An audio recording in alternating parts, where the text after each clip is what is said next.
Hey, Algebra 2, I'm going to be doing your factoring by grouping notes. So again, this is on page 38, right after sums and differences of cubes. So we're going to title at the top, Factoring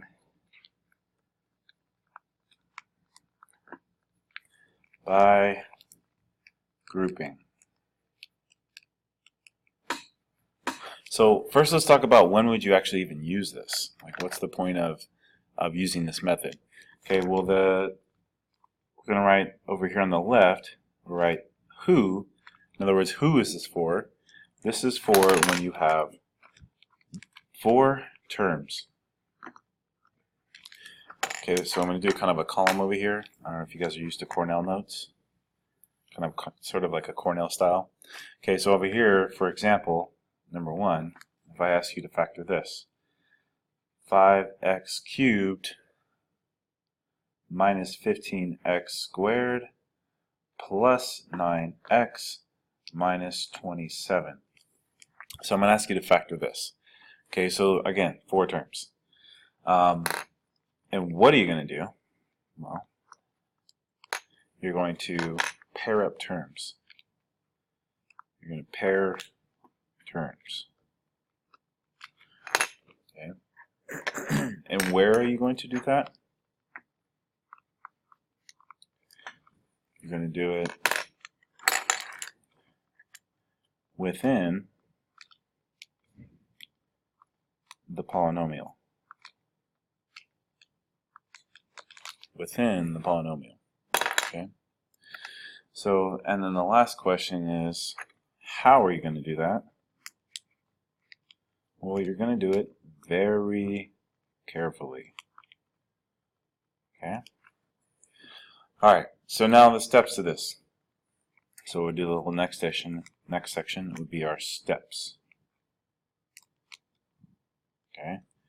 Okay, so step 1, I'll write it in standard form. I had to correct the video. I accidentally wrote split, so put standard form.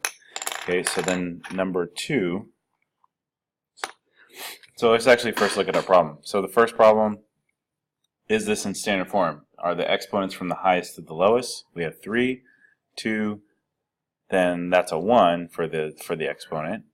Okay, so x cubed, x squared, x, and then our constant. So we're good there. Okay, the next step is you're going to split it.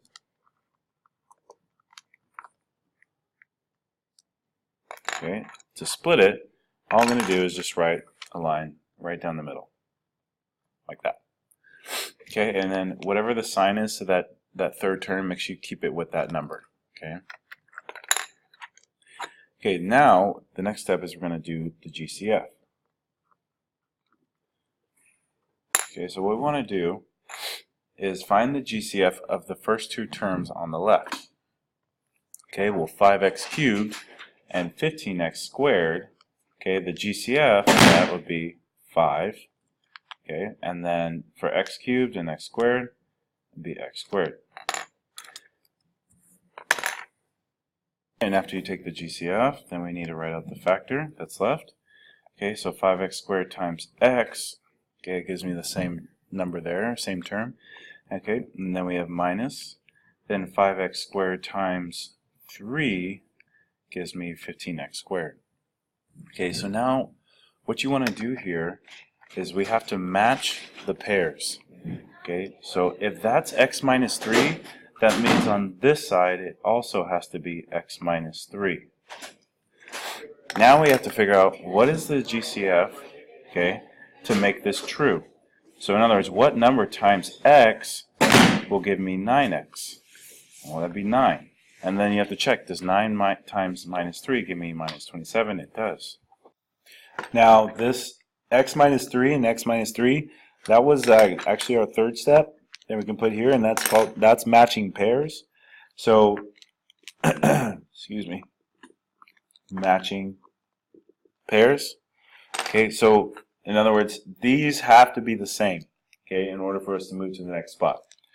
Now what we're going to do is rewrite our factors. So these 2 factors, the GCF from each side, that becomes your first binomial.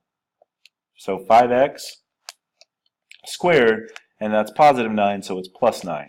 And then what you're going to do is take the pair, one of these pairs, and that becomes the other binomial.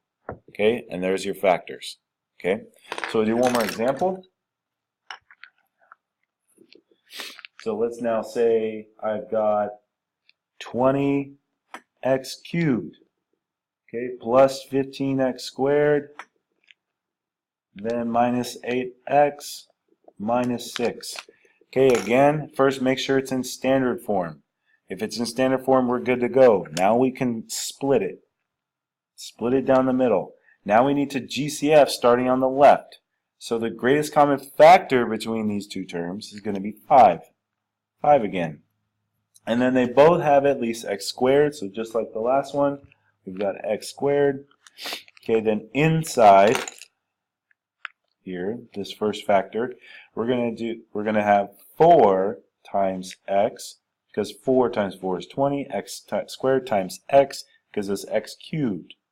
Okay, then 5 times 3, so plus 3 gives us 15. And then x squared times, well, just 1 gives us x squared, so then it's just 4x plus 3. And again, matching pairs. So we're going to write the same 4x plus 3 on this side. And now you got to think a little bit. What would I multiply times 4x to get it to be negative 8x? Well, that'd have to be a negative 2. And then negative 2 times 3 is negative 6. So again, then that becomes your first factor. And you didn't actually have to make that line so long like I did. I don't know why I do that. But anyways, 5x squared minus 2. And then one of those pairs becomes your other factor or binomial. Okay? That's it. We'll continue more in class.